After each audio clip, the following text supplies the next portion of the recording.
And thank you, Mr. Adeyomo, for your service and your testimony today.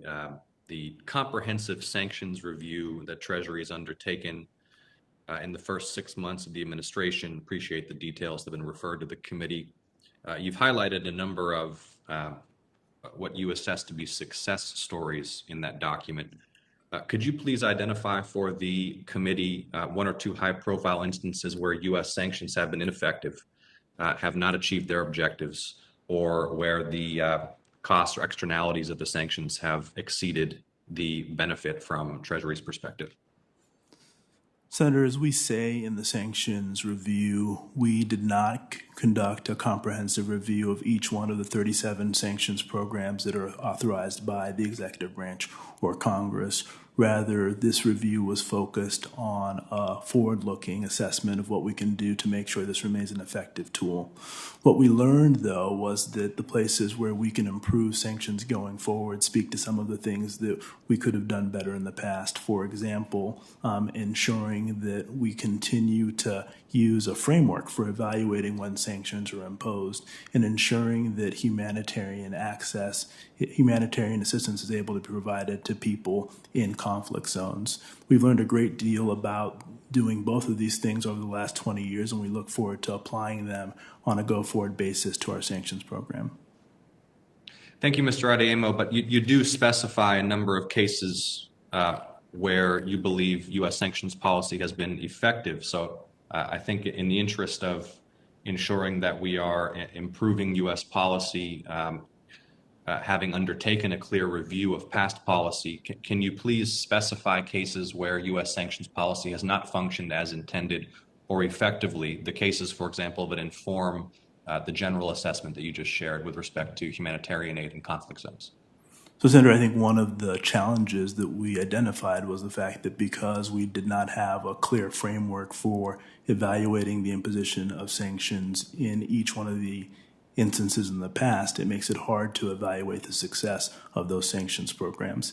As we said in the report, and I said earlier, we didn't evaluate each sanctions program or each sanction that was put in place. So I'm not in a position to tell you where one could have been done better or done differently.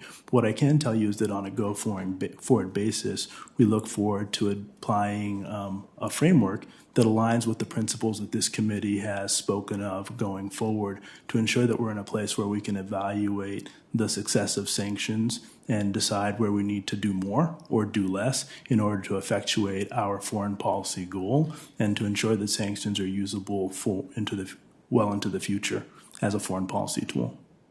Mr. Adeyomo, the report, and I believe I'm looking here at the full review or an executive summary, specifies cases in Iran, a case with respect to the Kali cartel, sanctions targeting Libyan assets following the fall of Gaddafi's regime in 2011, the designation of over 1,600 terrorist entities as success stories. I'm asking you where our sanctions have not succeeded.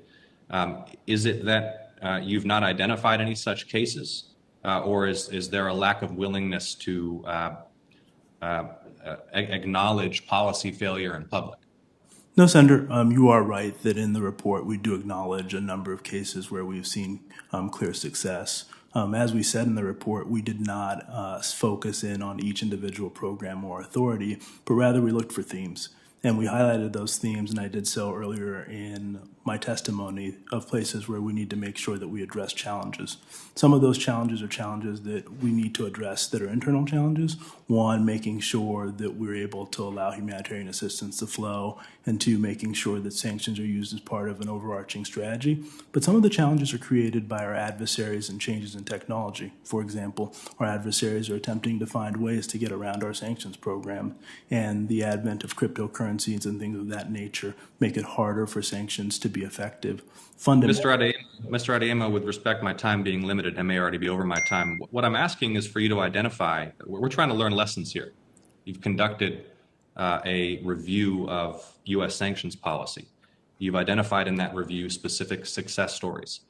Please, with my remaining time, identify one or two specific examples where U.S. sanctions policy has been ineffective so that the Congress can benefit from the review you've undertaken and deliberate how best to improve the statutes that govern these policies.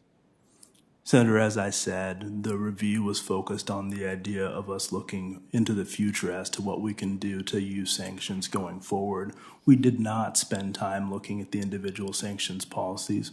More than happy to follow up with you and your staff to talk about any of the sanctions programs that you would particularly like to discuss.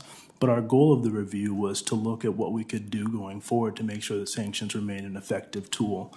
In order to do that, we do need to address the challenges that the review found, which we have clearly articulated both in the report and I've done in my testimony today in order to make sure that going forward this tool is effective.